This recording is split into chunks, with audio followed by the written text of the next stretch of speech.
Let's start off with a quick recap of probability distributions and what they are. And it's all about random variables. And random variable, its value, its quantity depends upon chance. Probability of it happening plays a factor in the value of the random variable. And the probability distribution then is all the possible values that it can take. For example, eggs. Sold in a box of 6. The thing we're interested in looking at is the number of broken eggs. So the random variable is going to represent the number of broken eggs. And here is our distribution table. Properties then of this P x equals x. So in other words, the random variable is equal to either 0, 1, 2 and so on for this one. What do we know? Well, it's always got to be positive because we're talking about a probability. We know that. It also means they will always add up to be 1, sum of all the probabilities. And if they all end up the same, then we have a uniform distribution, something that's equally likely. Now, when we were talking about discrete random variables, so that's what we looked at previously. And remember, discrete ones are ones that are countable. So you can get a value, but there might be gaps in the interval. So you might get 1 and 2, but you can't get 1.5, for instance, something like that. The expected value, the answer we expect to get if we were to randomly pull one out, would be the sum of the random variable times its probability. It also turns out to be the mean or the average of the data, because when we're talking about random variables we call it the expected value, but when we're talking about a sample space or data that we're gathering we usually call it an average or a mean. That therefore means it is a measure of central tendency, the middle of the data. So if we did buy 10 boxes of these eggs, how many would we expect to be broken? So we add an extra row to our table where we'll go and multiply the actual value of x times its probability, xpx, and then we just add up that row, and that will tell us the expected value. So in this case, 0.3. Well, if it's 0.3 in each box, then in 10 boxes I would expect to get 3 broken eggs. The variance then, so this is the measure of spread. We find the average, if you like, of the distance away from the mean. And that's what deviation is, distance away from the mean. And what this really is then is, what is the expected value of that distance squared? And the reason we look at the distance squared is because some would be above and some would be below. And so we don't want to be adding positives and negatives.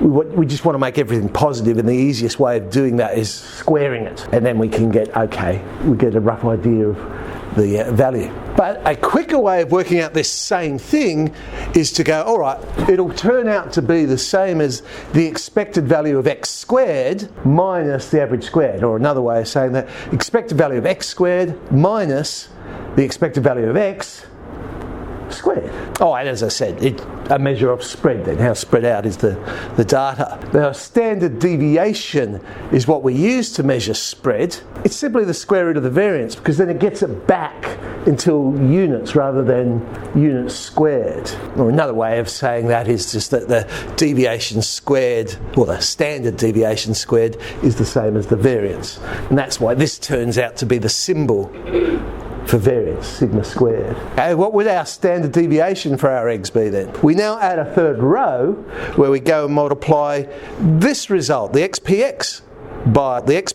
So the expected value of x squared, which is the bottom row, 0.6, minus the expected value of x squared, so 0.3 squared. There's our variance, 0.51, so the deviation, find the square root of that, 0.714. So relative frequencies. So when we're sampling and we're just getting a group of data, instead of calling it probability, we call it relative frequency. It's just the subtle difference between the two, whether we're using sample data or theoretical data. But as the size of that sample that we pull out increases, then the estimates will approach the actual theoretical value. We've sampled students in year 12 to find out the number of siblings students have, and here's the results. But you'll notice, because I'm sampling, I've just changed what I called these. So frequency, that was the data we actually gathered, but rather than probability, it's relative frequency. And then this one here, what's cumulative relative frequency. So add them up as we go along. The reason I've got the cumulative one is because we're going to draw some histograms for this, and I'll need that row. Construct a relative frequency histogram and polygon.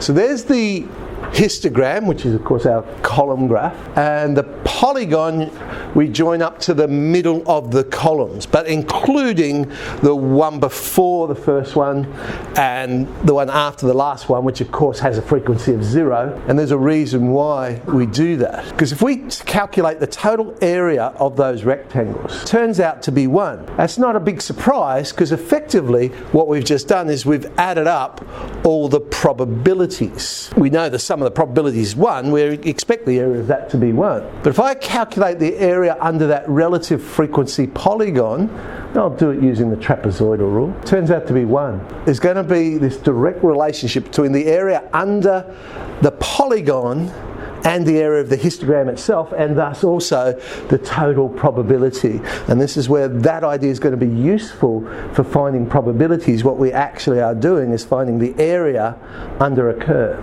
or integration. The reason I put in the cumulative one was so I could draw our cumulative relative frequency histogram. And there it is.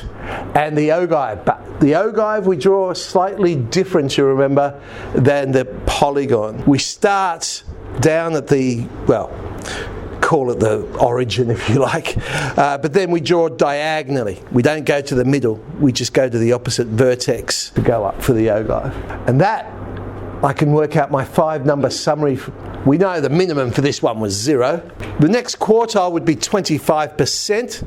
Well, that falls in the 1 category. And 50% also is 1. 75% for Q3, that's 2.